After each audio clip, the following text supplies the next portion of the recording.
I am Lakshmi Manohari, faculty in PSTT, Government Junior College for Girls, Hussainiyalam. Coming to the third paper, that is Health and Nutrition. In the previous class, we studied some of the common ailments which occur in children. We have studied symptoms, causes, prevention and treatment for red sore buttocks, constipation, diarrhea and earache. Today we'll continue from cold and cough. Now we will see how cold and cough occurs and what are the symptoms, prevention and treatment. The early features are produced by primary infection of the nose and nasopharynx by a number of viruses, especially the rhinoviruses, subsequent bacterial infection by Streptomonas, pneumonia, H. influenza or staphylococci is usual. Infection is favored by congregation in public places and bad housing, and resistance may be lowered by debility. Debility means weakness. Body becomes weak. When the body becomes weak, then we'll get cold. And sudden changes in environmental temperature and humidity. Now we will see the symptoms. The onset is usually sudden with a tickling sensation in a nose accompanied by sneezing. All of you might have experienced this. The throat often feels dry and sore. The head feels stuffed, watery eyes, and there is a profuse watery nasal discharge. These symptoms last for 1 or 2 days, after which, with secondary infection, the secretion becomes thick and purulent and impedes nasal breathing. There may be a slight fever in the beginning. We'll see how to prevent this problem. Much can be done to prevent the spread of cold to others by voluntary isolation of children for 2 or 3 days during the early highly infectious stage. In persons who are liable to frequent colds, the nose and throat should be examined for enlarged adenoids, polypi, infected sinus and deflected septum, and any such abnormality corrected. Any such abnormality should be corrected. Next one, treatment. No curative treatment for the common cold is known. The congestion and excessive secretion of the nasal mucous membrane may be reduced by the periodic use of 1% epidrain in normal saline, either sprayed or dropped into the nose.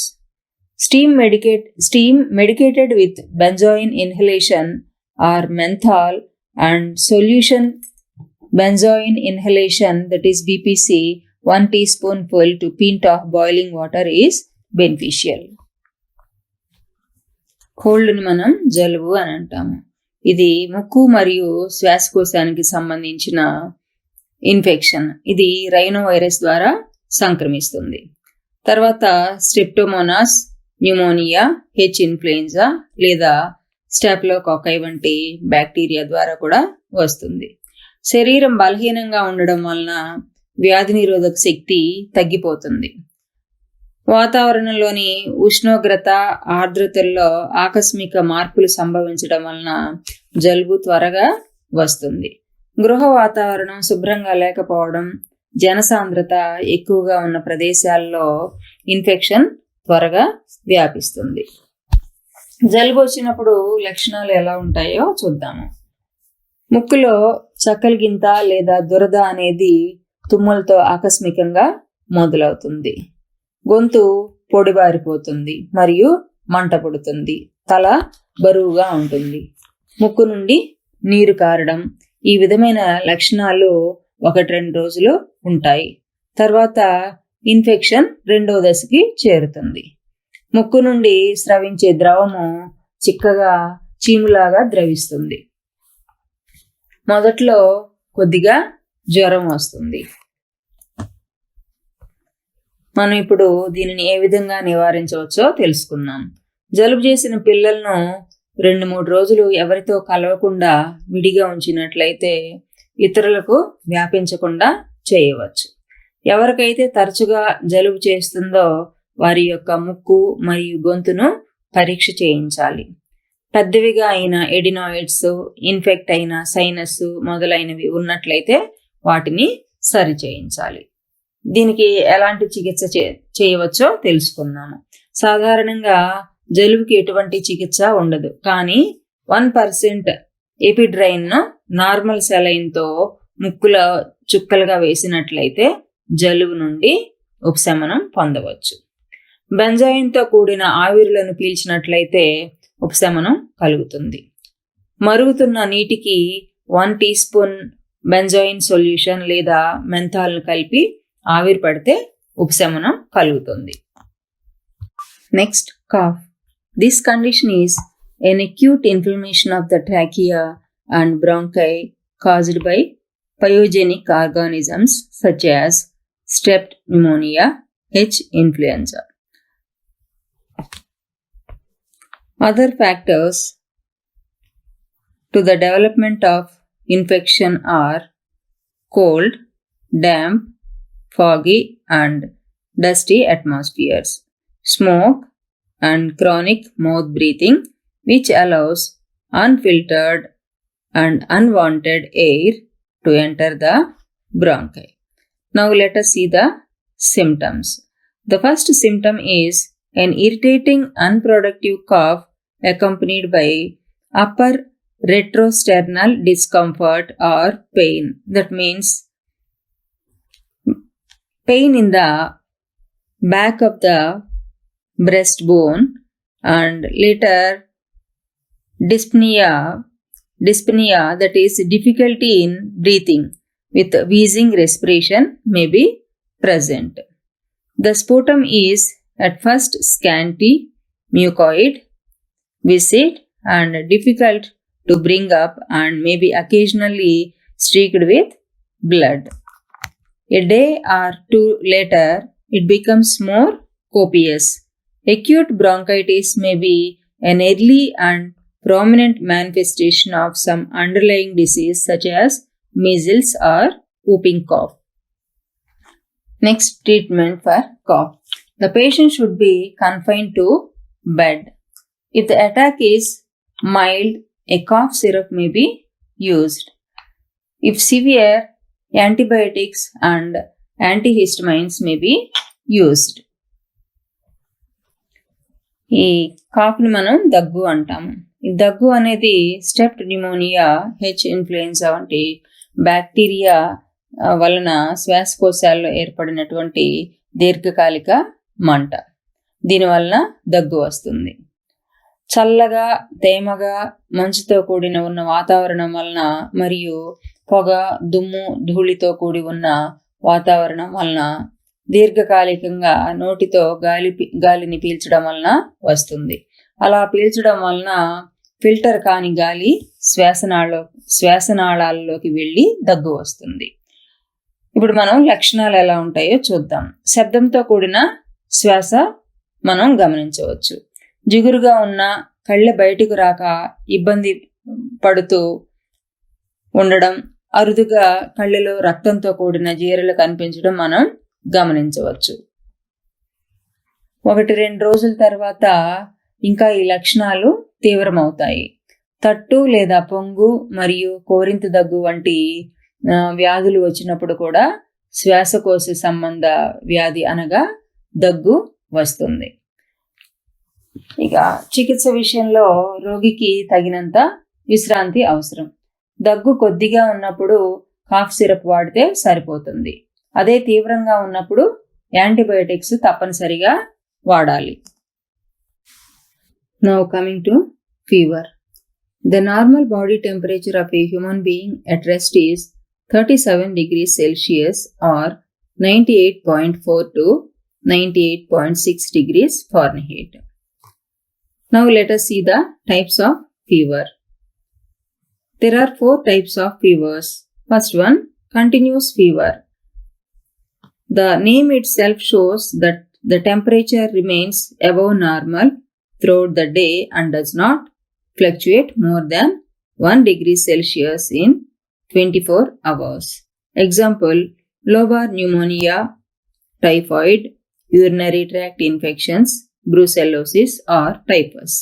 Second one is intermittent fever. The temperature elevation is present only for a certain period. Later, it comes back to normal. Example, malaria, kala azar, pyemia or septicemia. And again, in intermittent fever, there are 3 types of fevers. Number 1, quotidian fever. This is with a periodicity of 24 hours. That means it will be for 24 hours. Next one, tertian fever. That is for 48 hours. Next one, quartan fever. That is for 72 hours. Next one, third one, remittent fever. Temperature remains above normal throughout the day and fluctuates more than 1 degree Celsius in 24 hours. Next one, Pelebstian fever. It is a specific kind of fever associated with Hodgkin's lymphoma, being high for 1 week and low for the next week and so on. We will see the treatment for fever. The patient should be put to rest in bed and protected from cold in a well-ventilated room. Next one, fluid intake must be sufficient to give a urinary output of at least 1800 ml daily should be ensured. Next one, patient should be given high-calorie food. The patient should be allowed to sleep if cough or pain is responsible for sleeplessness. Suitable symptomatic measures must be taken. Fever అనగా జ్వరము.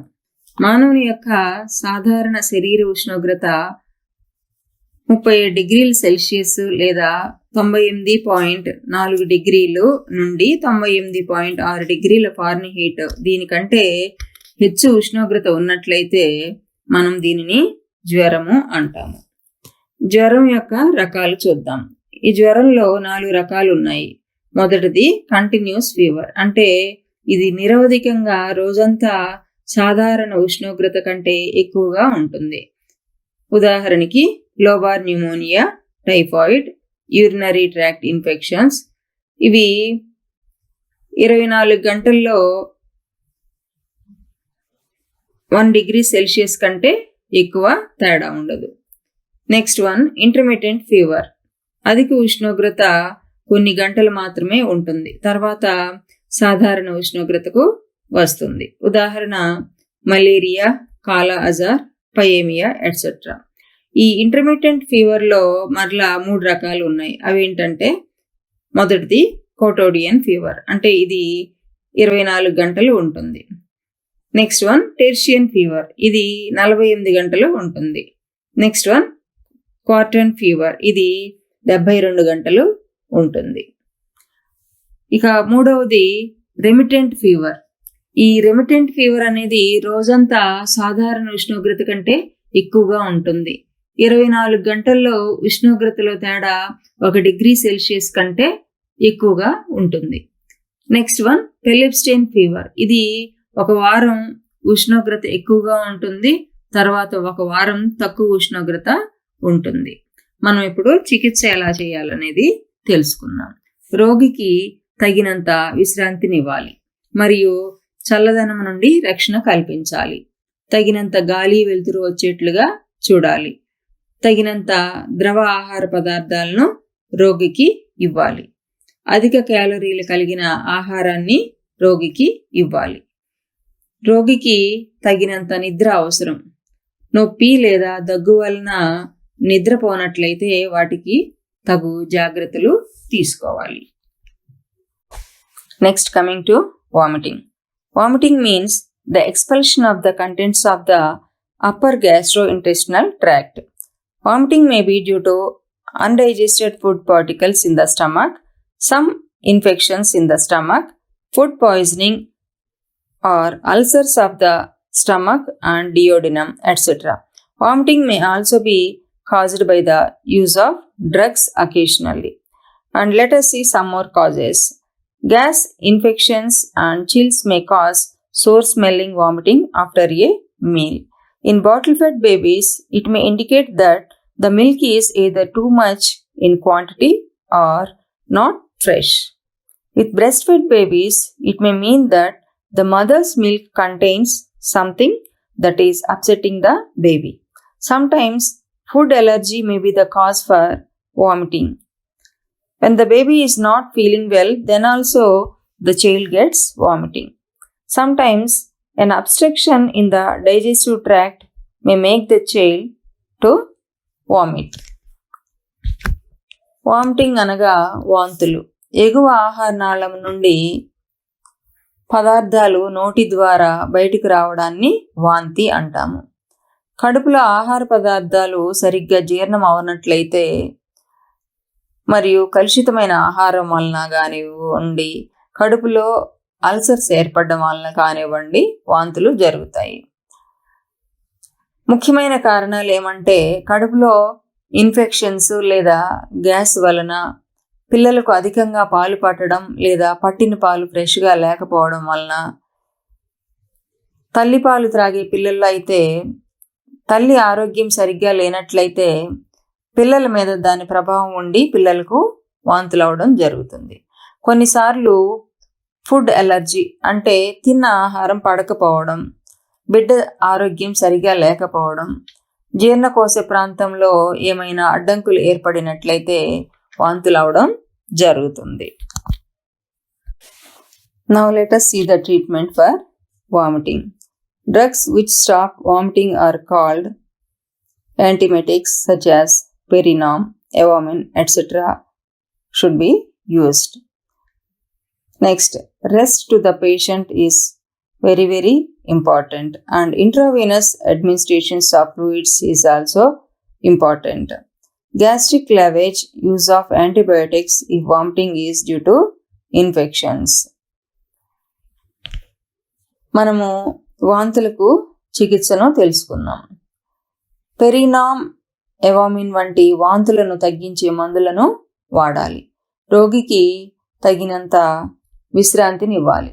ద్రవ పదార్థాలను ఇవ్వాలి, అంటే saline ద్వారా. Infection వలన వాంతులు అయినట్లయితే యాంటీబయాటిక్స్ని వాడాలి. Now let us move to colic. Colic is a form of pain which starts and stops abruptly.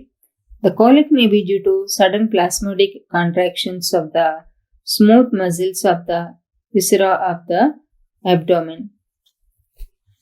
Now we will see the causes for colic. Wrong composition of the milk, which may be due to the mother's ill health or unsuitable artificial food. Next one, overfeeding may also cause pain in the stomach. Next one, irregular or too frequent feeding. Next one, constipation or diarrhea in mother or child. Insufficient exercise and inactivity of limbs and body. కాలిక్ అంటే కడుపులో నొప్పి. ఇది ఆకస్మికంగా ఈ కడుపులో నొప్పి అనేది రావడం ఆగిపోవడం జరుగుతుంది. పొత్తి కడుపు యొక్క కండరాల సంకోచాల వలన కడుపు నొప్పి రావడం జరుగుతుంది. ముఖ్యమైన కారణాలు కనుక మనం గమనించినట్లయితే అది తల్లి యొక్క అనారోగ్యం లేదా సరిపడని ఆహారం వలన, అంటే ఆ బిడ్డకి ఆహారం సరిపోనట్లయితే, అంటే సూటబుల్ ఆహారం ఇవ్వనట్లయితే కడుపులో నొప్పి రావడం జరుగుతుంది. అంతేకాకుండా అధికంగా ఆహారం ఇవ్వడము, ఎప్పుడంటే అప్పుడు తరచుగా ఆహారం తినిపించడం, మలబద్ధకం లేదా నీళ్ళ విరోచనాలు, అవయవాలకు సరిపడా వ్యాయామం లేకపోవడం, ఇవన్నీ కూడా ప్రధాన కారణాలుగా మనం చెప్పుకోవచ్చు. Now let us see the types of colic. First one, intestinal colic. In children, usually there will be intestinal colic due to the presence of worm infestations and undigested food material. Next one, renal colic. Renal colic is a type of abdominal pain commonly caused by kidney stones. Next one, biliary colic. Biliary colic is a pain associated with irritation of the viscera secondary to cholecystitis and gallstones. The pain is steady and starts rapidly, intense, and lasts at least 30 minutes and up to several hours. Many patients complain of right upper quadrant pain, right flank pain, or even mid-chest pain with cholelithiasis. There may be radiation to the back and shoulders, and other symptoms such as vomiting and diarrhea can also be observed. Fatty foods can provoke biliary pain, but this association is relatively non-specific. Now let us see the treatment for colic. Bed rest and plenty of fluids by mouth should be given to the child, and analgesic drugs and antispasmodic drugs may be given by intramuscular injections, and also antibiotics may be given. If colic is due to the presence of stones, surgery may be indicated. The mother should regulate her own diet and take proper exercise to make her milk normal. If the child is being fed too often or being fed too much, reduce the length of the time he is nourished and increase the time between the feeds. మనం ఇప్పుడు కాలిక్లో అంటే కడుపు నొప్పిలో ఉన్నటువంటి రకాలను తెలుసుకుందాం. అవి ఏంటంటే intestinal కాలిక్, కడుపులో పురుగులు పడడం మరియు జీర్ణం కాని ఆహారం వలన ఈ రకమైనటువంటి కడుపు నొప్పి వస్తుంది. నెక్స్ట్ వన్, రీనల్ కాలిక్, కిడ్నీలో రాళ్లు ఏర్పడడం మూలంగా ప్రతి కడుపులో నొప్పి వస్తుంది.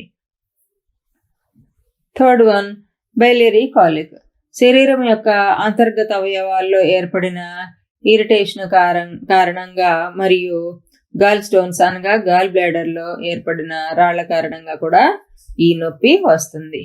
నొప్పి అనేది నిలకడగా ఉంటుంది, త్వరగా తీవ్రంగా మొదలవుతుంది, కనీసం 30 నిమిషాలు ఉంటుంది మరియు కొన్ని గంటల వరకు కూడా ఉంటుంది. చాలామంది రోగులు పొత్తికడుపు యొక్క కుడి పై భాగంలో నొప్పి అని, కుడి పార్శ్వం నొప్పి అని, ఛాతీ మధ్య భాగంలో నొప్పి అని అంటుంటారు. ఇవన్నీ కూడా గాల్ బ్లాడర్లో ఏర్పడిన రాళ్ల మూలంగా వస్తుంది. వీటితో పాటు వాంతులు, విరోచనాలు కూడా అవుతాయి. మనం ఇప్పుడు దీనికి ఎలాంటి చికిత్సను అందించాలో తెలుసుకున్నాం. తగినంత విశ్రాంతి అవసరం. నోటి ద్వారా విరివిగా ద్రవ పదార్థాలను ఇవ్వాలి. నొప్పిని తగ్గించే మందులు కండరాల్లోకి ఇంజెక్షన్ ద్వారా ఇవ్వాలి. అంతేకాకుండా యాంటీబయాటిక్స్ కూడా ఇవ్వాలి. కడుపు నొప్పి రాళ్ల మూలంగా వచ్చినట్లయితే రాళ్లను శస్త్రచికిత్స ద్వారా తొలగించాలి. తల్లి తన యొక్క ఆహారాన్ని క్రమ పద్ధతిలో తీసుకోవాలి మరియు సరైన వ్యాయామం కలిగి ఉండాలి. బిడ్డకు తరచుగా ఆహారాన్ని ఇస్తున్నట్లయితే లేదా అధిక మోతాదులో ఆహారాన్ని ఇస్తున్నట్లయితే దానిని తగ్గించి ఫీడ్కి మధ్య ఉన్న సమయాన్ని పెంచాలి.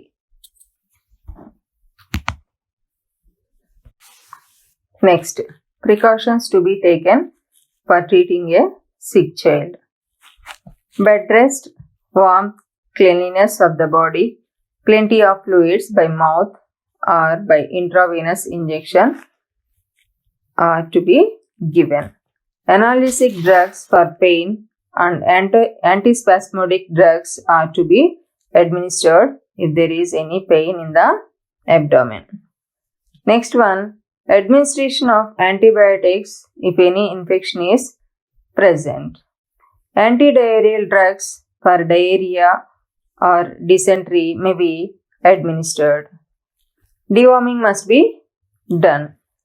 If sickness is due to infections like measles, chickenpox, gastroenteritis, then isolation of the patient must be done. If the sickness becomes severe, hospitalization of the patient must be done. Provide separate towels and equipment for use and see that they are clean. Follow the doctor's or nurse's instructions. Failure to carry out even the smallest detail may become serious. Encourage him to eat the food which has been ordered. This can easily be done by giving small amounts and by making the food look attractive. If the child cannot go to sleep, read him a suitable story. Usually, children feel bored, insecure, and irritable when they are sick. Therefore, parents should have patience and spend time with the child by reading to him, by helping in doing small activities like coloring, painting, based on the age of the child. Sick children should be provided with love, company, and sense of security. Proper ventilation should be provided by keeping windows slightly open. Then the caregivers should make the child to feel comfortable. మనం ఇప్పుడు జబ్బుపడిన బిడ్డ పట్ల ఎలాంటి జాగ్రత్తలు తీసుకోవాలో తెలుసుకుందాం. మొదటగా తగినంత విశ్రాంతి, వెచ్చదనము ఇవ్వాలి. శరీరాన్ని శుభ్రంగా ఉంచాలి. ద్రవ ఆహార పదార్థాలను నోటి ద్వారా లేదా నరాల్లో ఇంజెక్షన్ ద్వారా ఇవ్వాలి. నెక్స్ట్, పొత్తి కడుపులో నొప్పి ఉన్నట్లయితే నొప్పిని తగ్గించే మందును ఇవ్వాలి. ఏదైనా ఇన్ఫెక్షన్ ఉన్నట్లయితే యాంటీబయోటిక్స్ను ఇవ్వాలి. విరోచనాలు ఉన్నట్లయితే తగ్గటానికి మందులు వాడాలి. కడుపులో నులిపురుగులు ఉన్నట్లయితే అవి పోవడానికి మందులు వాడాలి. తట్టు లేదా పొంగు, ఆటలమ్మ, అన్నాశయము లేదా జీర్ణాశయముల్లో వ్యాధులతో బిడ్డ బాధపడుతున్నట్లయితే రోగిని విడిగా ఎవరితో కలవకుండా ఉంచాలి. వ్యాధి తీవ్రంగా ఉన్నట్లయితే రోగిని వైద్యశాలకు తరలించాలి. సపరేట్ టవల్, వస్తువులు రోగిని విడిగా ఉంచాలి మరియు అవి శుభ్రంగా ఉండాలి. వైద్యుడు మరియు నర్సుల యొక్క సలహాలను, సూచనలను పాటించాలి. ఏ చిన్న పొరపాటు జరిగినా అది ప్రమాదానికి దారితీస్తుంది కాబట్టి సూచనలను యథావిధిగా పాటించాలి. రోగికి ఏ ఆహారం అయితే ఇస్తారో అది మాత్రమే తినేట్లుగా రోగిని ప్రోత్సహించాలి. తక్కువ పరిమాణంలో మరియు ఆహారము ఆకర్షణీయంగా ఉన్నట్లయితే ఇష్టంగా తింటారు. బిడ్డకు నిద్ర పట్టనట్లయితే అతనికి మంచి కథ వినిపించి తేలికగా నిద్రపోయేట్లు చేయాలి. బిడ్డ జబ్బు పడినప్పుడు బోర్గా, రక్షణ లేనట్లుగా, విసుగ్గా ఉంటాడు. అందువలన తల్లిదండ్రులు సహనంగా ఉండి బిడ్డ దగ్గర ఎక్కువ టైము గడపాలి. బిడ్డ యొక్క వయసును బట్టి చిన్న చిన్న పనులు చేయడంలో బిడ్డకు సహాయం చేయాలి. ఉదాహరణ, రంగులు వేయుట, నెక్స్ట్, జబ్బు పడిన బిడ్డకు ప్రేమను పంచాలి, కంపెనీ ఇవ్వాలి, రక్షణ కల్పించాలి మరియు రోగికి సౌకర్యంగా ఉండేట్లుగా చూడాలి. కిటికీలు కొద్దిగా తెరిచి సరైన గాలి వెలుతురు వచ్చేట్లుగా చూడాలి, కానీ నేరుగా బలమైన గాలి బిడ్డకు తగలకుండా చూడాలి.